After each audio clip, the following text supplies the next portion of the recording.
Target education public school के छात्र छात्राओं के द्वारा गणतंत्र दिवस के शुभ अवसर पर किया गया हिंदी भाषण। 1. मुस्कान कुमारी जो महात्मा गांधी पर हिंदी भाषण दिए हैं। 2. मधुसूदन कुमार जो गणतंत्र दिवस पर हिंदी भाषण दिए हैं। 3. मोहम्मद शहजाद जो लाल बहादुर शास्त्री पर हिंदी भाषण दिए हैं। 4. नूर सभा अंजुम जो महात्मा गांधी पर हिंदी भाषण दिए हैं। 5. प्रेम कुमार झा जो गणतंत्र दिवस पर शायरी दिए हैं। 6. कृष्ण कुमार जो गणतंत्र दिवस पर हिंदी भाषण दिए हैं। 7. प्रेम कुमार राउत जो स्वामी विवेकानंद पर हिंदी भाषण दिए हैं। 8. आर्य मंडल जो गणतंत्र दिवस पर हिंदी भाषण दिए हैं। 9. कुंदन कुमार राउत जो समय का महत्व बताएं। 10. मोहम्मद फैजान जो शिक्षा के विषय में बताए हैं। 11. दिव्या कुमारी जो राजेंद्र प्रसाद पर हिंदी भाषण दिए हैं। 12. सत्यम कुमार जो गणतंत्र दिवस पर हिंदी भाषण दिए हैं। 13. मोहम्मद ताहा जो महात्मा गांधी पर हिंदी भाषण दिए हैं। 14. नैयर अफरोज जो नेहरू जी पर हिंदी भाषण दिए हैं। 15. नूरुल हक अंसारी जो APJ अब्दुल कलाम पर हिंदी भाषण दिए हैं। 16. अंशु कुमार जो खुदीराम बोस पर हिंदी भाषण दिए हैं। 17. गुड़िया कुमारी जो गणतंत्र दिवस पर कुछ शायरी दिए हैं। 18. ऋतिक कुमार झा जो सरदार वल्लभभाई पटेल पर हिंदी भाषण दिए। सुप्रभात आदरणीय शिक्षक एवं बाबा का डेरा मेरे प्यारे दोस्तों, मैं आप लोगों के सामने 26 जनवरी के शुभ अवसर पर कुछ कहने जा रहे हैं। जो भी गलतियां जरूरत करते हैं उनसे आगे की ओर बढ़ावा दे। महात्मा गांधी एक महान नेता थे, हम उनको बापू कहते हैं। उनका जन्म 2 अक्टूबर 1869 को हुई। उनका पूरा नाम मोहनदास करमचंद्र गांधी थे। उनके पिता का नाम करमचंद्र गांधी थी। उनकी माँ का नाम पुतलीबाई था। वो हमारे देश के राष्ट्रीय पिता है। उनकी मृत्यु 30 जनवरी 1948 को हुई थी। गांधी जी का जीवन हमारे लिए प्रेरणा है। 26 जनवरी को मनाया जाता है। 26 जनवरी 1950 में संविधान लागू हुआ था। इसी दिन भारत में लोकतंत्र और गणतंत्र दिवस मनाता है। राष्ट्रपिता लाल किले पर झंडा फहराते हुए इसी दिन भारत में वीर शहीदों की शिक्षा अर्पित की जाती है। हम सभी को अपने सम्मान की कदर करना चाहिए। गणतंत्र दिवस हम एकता और शांति की जय।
अपने देश का गणतंत्र दिवस मनाने के लिए उपस्थित हुए।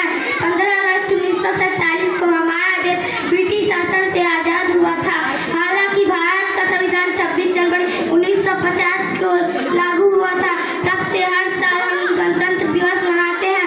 हमारे देश का संविधान विश्व का सबसे बड़ा लिखित संविधान माना जाता है। डॉक्टर भीमराव अम्बेडकर जी को हमारे संविधान का जनक माना जाता है। बस इतना ही कहकर मैं अपनी वाणी को विराम देता हूँ। जय हिंद, जय भारत। माननीय आदरणीय शिक्षकगण और मेरे प्यारे छात्र, मैं आप सभी को स्वामी विवेकानंद के बारे में कुछ बताना चाहता हूँ। स्वामी विवेकानंद भारत के महान पुरुष थे। भारत में मरे 1867 को कोलकाता में हुआ थे। उनके पिता का नाम विश्वनाथ था और उनकी माता का नाम भुवनेश्वरी देवी था। उनका पूरा नाम नारायण रामकृष्ण महान उनके गुरु थे। स्वामी विवेकानंद ने मई 1879 को रामकृष्ण मिशन की स्थापना की। स्वामी विवेकानंद ने 4 जुलाई 1929 को उसका जन्म हुआ है। मेरा नाम आर्यभट्ट दिवस मनाने रहे हैं। सबसे पहले आप सभी को गणतंत्र दिवस का हार्दिक शुभकामनाएं देते हैं। गणतंत्र दिवस भारत का एक राष्ट्रीय त्योहार है। इस दिन 1950 में भारत का संविधान लागू हुआ था। इस दिन और धर्मनिरपेक्ष और लोकतांत्रिक देश बनाया था और हमें अपने संविधान का सम्मान करना चाहिए।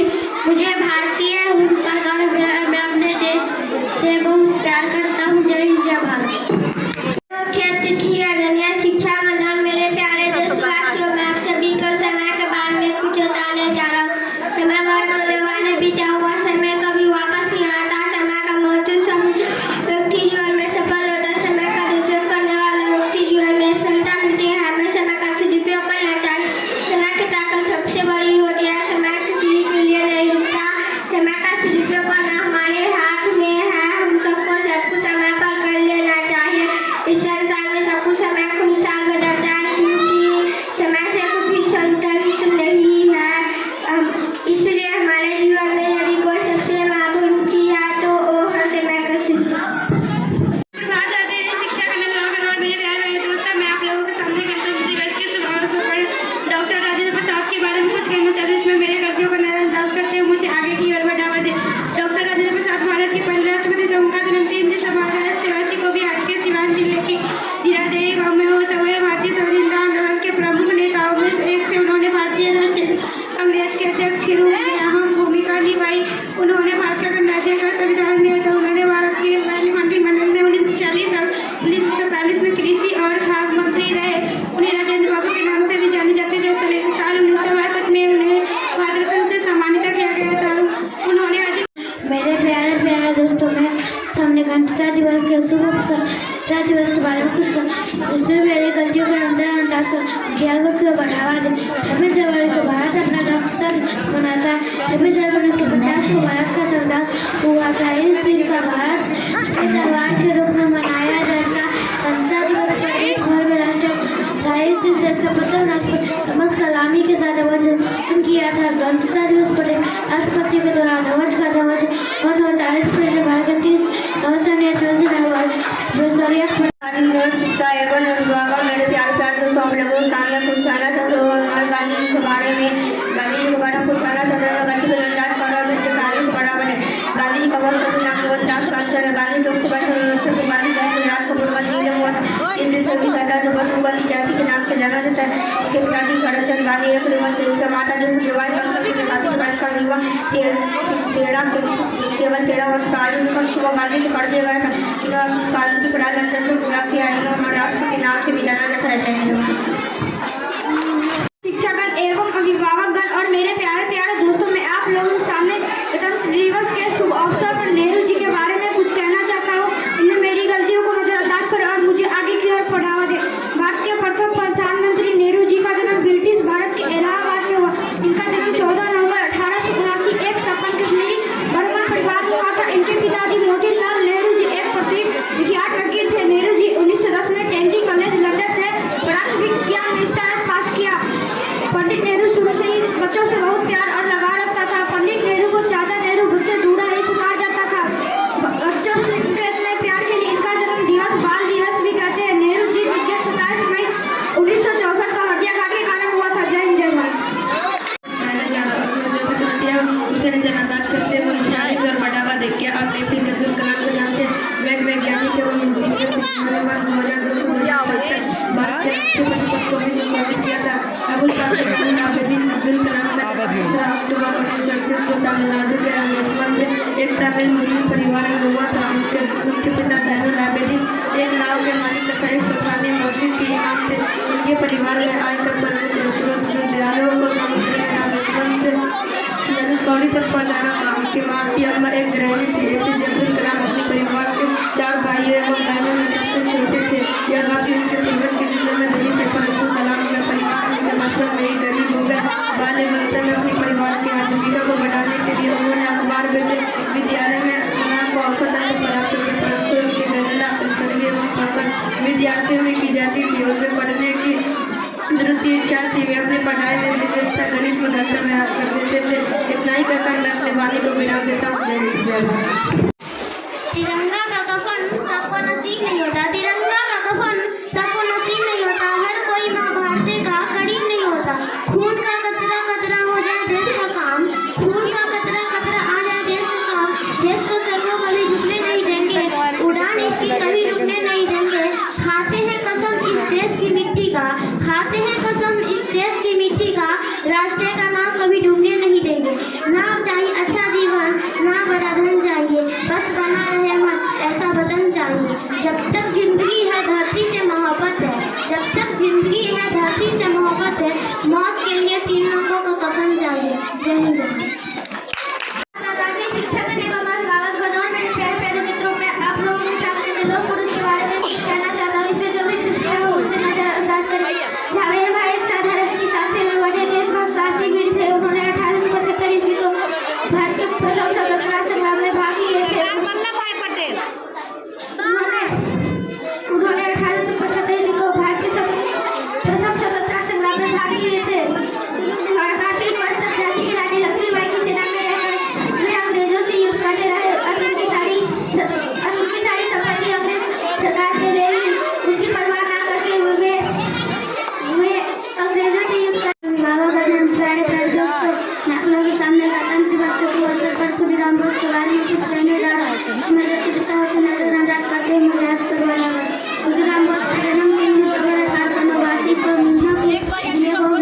बंगाल में हुआ था। खुदीराम बोस 6 वर्ष के थे तब उनकी माता पिता की मृत्यु हो गई थी। उनकी बहन निरुपा देवी का था, उन्होंने हिंदुस्तान में उसका पालन पोषण किया था। जब वो 8 वर्ष के हुए तब उसके मन में विचार आया कि भारत मेरा देश और बंकिम चंद्र के वंदे मातरम नामक राष्ट्रीय अनाज नामक उपन्यास से वो बहुत प्रभावित हुए। वे वंदे मातरम के पास सारे मौजूद थे तो कोई वंदे मातरम का घोष होने लगा। दूसरे और जन्म की नीति शुरू हो गई। अंततः वंदे मातरम का घोष करना राष्ट्र को घोषित कर दिया गया। उन दिनों किंग्सफोर्ड नामक मस्जिद था, उसमें कई निर्दोष भारतीयों को कठोर कैद जिसकी कई मिनट आज की बात है। क्रांतिकारियों ने किंग्सफोर्ड की हत्या की योजना बना। हत्या को अंजाम देने के लिए खुदीराम बोस का सबसे के सामने 30 अप्रैल 1908 की घटना। रात का समय तो वो उनकी रात राय बैठे रहे, तभी किंग्स के बंगले से घोड़ा गाड़ी निकली। गाड़ी पास आते ही खुदीराम ने एक धमाके के साथ विस्फोट हुआ। करने से जिस गाड़ी में बम फेंका गया उसमें किंग्स को नहीं था, उसमें उसके अतिथि से सभी की मृत्यु हो गई। हम फेंकने के बाद खुदीराम भी बाहर निकले। इस दौरान खुफिया तंत्र के मदद से उनको गिरफ्तार कर लिया गया। उनको मुकदमा चलाया गया और उन्हें फांसी की सजा सुनाई